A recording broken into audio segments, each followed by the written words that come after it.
Friends, ఇంక పండగ అయిపోయిందిగా, ఎవరింటి కాళ్ళు వెళ్ళాల్సిందే. ఇంక మా వారైతే పండగ 4వ రోజే వెళ్ళిపోయారు. మా పెద్దోడు కూడా ఇటు వచ్చి అటే గుంటూరు అయితే మళ్ళీ వెళ్ళిపోయాడు.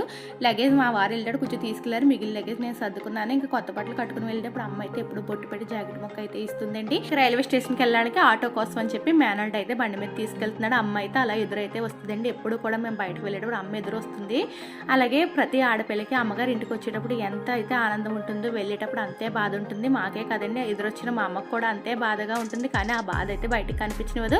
ఇంకా రైల్వే స్టేషన్కి వెళ్ళిన తర్వాత పక్కనే ఉన్న వీరుల మాలయాన్ని దర్శనం చేసేసుకుని వచ్చేసరికి ట్రైన్ అయితే వచ్చేసిందండి.